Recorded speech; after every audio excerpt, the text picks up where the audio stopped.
Section 5.4 is about rectangles. And in this section, we're going to do the algebraic rectangle problems as well as proofs. Okay, so a rectangle by definition is a parallelogram with 4 right angles. So what does that mean?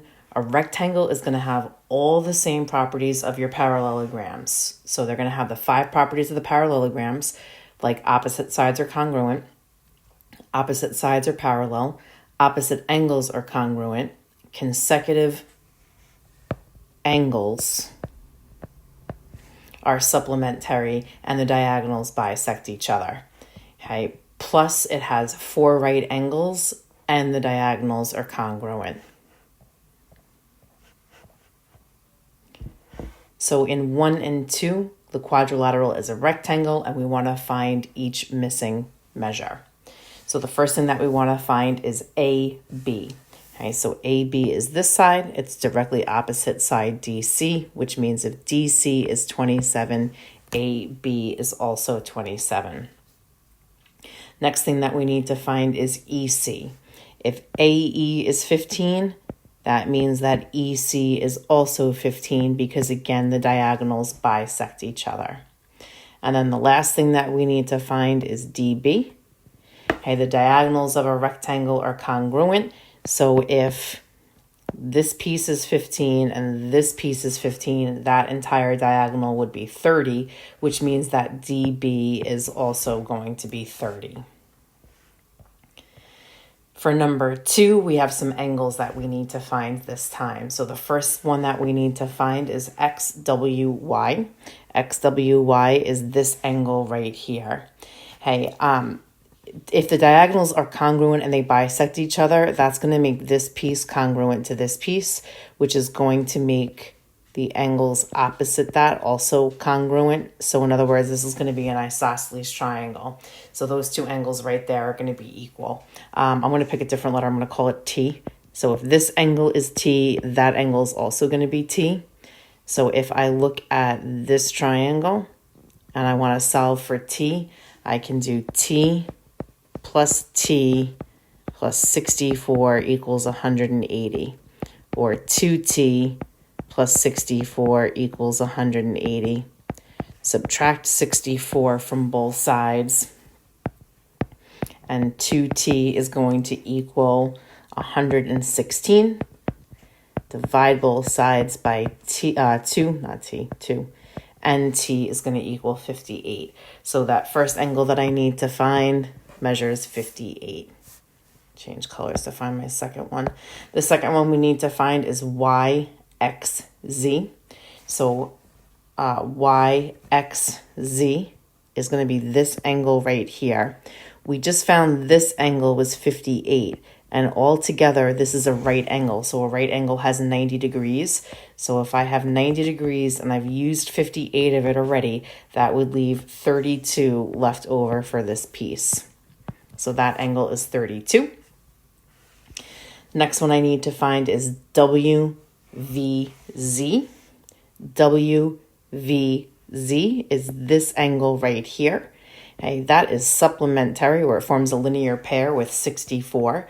So if I take 180 and subtract out 64, I should get an answer of 116.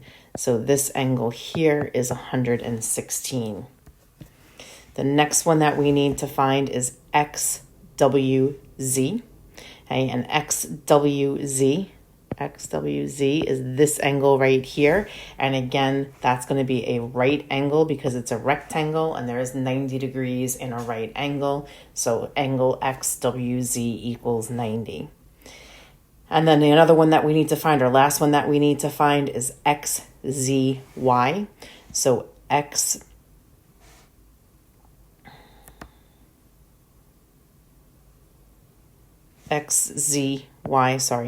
is this angle right here. Okay, let me change colors, make this pop a little bit if I can. How about green? Okay, if this and this are opposite sides, they're going to be parallel. and the parallel sides are going to be cut by a transversal. That means these two angles are going to be alternate interior angles, and alternate interior angles are congruent. So if this one up here is 58, that's going to make the one on the bottom 58. So angle XZY is going to be 58 degrees as well. Right, so again, we're going to assume that each picture here is a rectangle, and in part A, they tell me that RT is 5x minus 14, and US is 2x plus 10, and we want to find VT. Okay, so be careful again, always go back and make sure that you actually found what you're looking for. But first, let's talk about what we were given. So we were given the two diagonals of the rectangle. And again, the diagonals of a rectangle are congruent, so I'm going to set 5x minus 14 equal to 2x plus 10. Subtract 2x from both sides first, so I'm going to have 3x minus 14 equals 10. Add 14 to both sides, and 3x is going to equal 24. And lastly, we'll divide both sides by 3, and x is going to equal 8. So I need to find VT, and VT is going to be half of RT, okay, or it's going to be half of SU since they're equal, so it doesn't really matter which one that you plug into. I think it's going to be easier to plug into 2x plus 10. So if I plug into 2x plus 10, I'm going to have 2 times 8 plus 10, or 16 plus 10, which is 26. Okay, so 26 represents the entire diagonal. Again, you don't want the entire diagonal, you only need half of it. So if I divide that by 2, that means that VT is going to be 13. Okay? Every single piece of that, those diagonals are all going to be 13, again, just so you know. Okay, again, we're assuming that this is a rectangle, so I have two angles that are measured here. I have this one, and all I need to do is find x. If I look at the entire angle, again, if that's a rectangle, the entire angle altogether has to be 90. So for this one, I'm going to do 3x plus 2 plus 12x minus 17 equals 90. 3x plus 12x is 15x. Again, please keep in mind they are on the same side of the equal sign. You are not doing opposite functions. Positive 2 minus 17 will be negative 15. That's going to equal 90.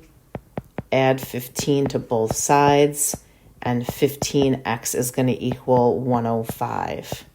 The opposite of multiplying by 15 is to divide by 15, and x is going to equal 7.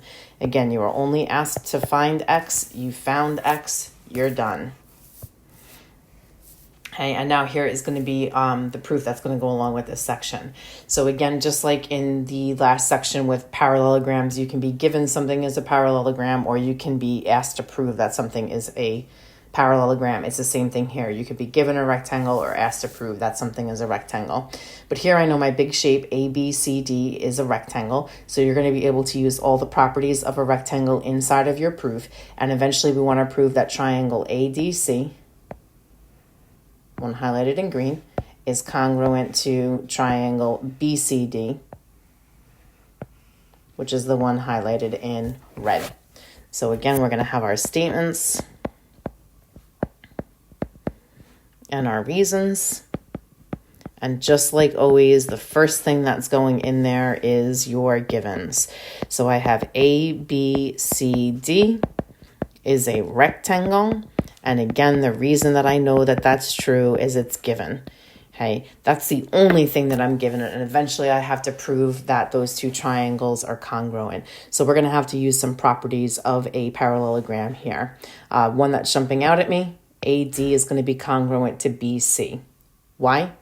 Opposite sides of a rectangle are congruent. So AD is congruent to BC. And again, that is because opposite sides of a rectangle are congruent. Okay, another thing that I notice is that my red and green overlap at DC. So DC is going to be congruent to itself by the reflexive property. Okay, so I only need one other piece of information, and I think the next thing that I'm going to say is that DB is congruent to AC. Okay, so the entire DB and the entire AC, not just the pieces, the entire thing.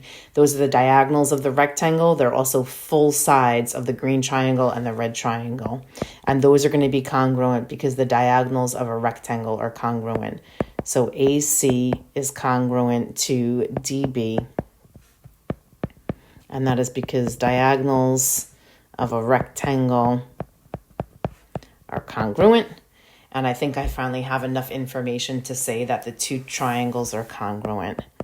So triangle ADC is going to be congruent to triangle BCD, and that is because of side, side, side. I have all three sides marked off there.